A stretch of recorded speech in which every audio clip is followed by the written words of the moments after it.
அனைவருக்கும் வணக்கம். என் பெயர் சீபார்கன். நான் 4ஆம் வகுப்பு ஆ பிரிவு படிக்கிறேன். நான் இப்போது பழங்குடி முதியவரை பற்றி பேசப் போகிறேன். ஐயா, பசுமையும் பாரம்பரியத்தையும் பற்றி கேட்டீர்களா? நான் தான் அந்த மரங்களை பார்த்து வளர்ந்தவன். அந்த நதியில் முழுக்களையும் வளர்ந்தவன். என் காலங்களில் மின்விசிறி கிடையாது.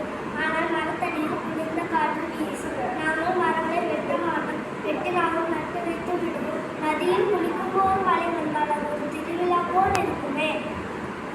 எங்கள் பள்ளிக்கூடங்களில் பாடம் மெதுவாக நடந்தார்கள். அந்த பசுமையோடு இருந்த கல்வி அந்த மண்ணை மதிக்க கற்றுக் கொடுத்தது. அதனால் நாங்கள் குப்பைகளில் மண்ணு கொட்டுவதும் இல்லை, பிளாஸ்டிக் பொருட்களை பயன்படுத்துவதும் இல்லை. எங்களது ஒவ்வொரு திருவிழாவும் இயற்கையும் பண்டிகையே. எங்கள் பெண்கள் கைத்தறிவுடை அணிந்திருப்பார்கள். இயற்கை உணவு சமைத்தார்கள். உண்மை பாடல்கள் பாடி மகிழ்ந்தார்கள்.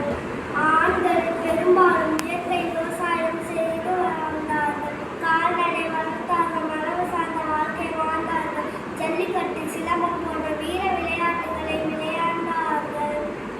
குழந்தைகள் கபடி, பல்லாங்குழி, மல்லாசல் போன்றவற்றால் விளையாடினார்கள். எனவே பசுமையும் பாரம்பரியமும் எங்கள் வாழ்வோடு இணைந்து இருந்தது. இப்போது மரங்களை வெட்டுகிறீர்கள், நதியை மாசுபடுத்துகிறீர்கள், மண்ணில் குப்பையை கொட்டுகிறீர்கள். என் வாழ்வில் நம்புங்கள், மரத்தை நட்டுவீர்கள், நதிநீராடுங்கள், மண்ணை ஏறுங்கள். அப்போதுதான் உங்கள் பிள்ளைகளும் பூமியும் பசுமையும் பாரம்பரியமும் ஒன்றாக இணைந்து வாழும்.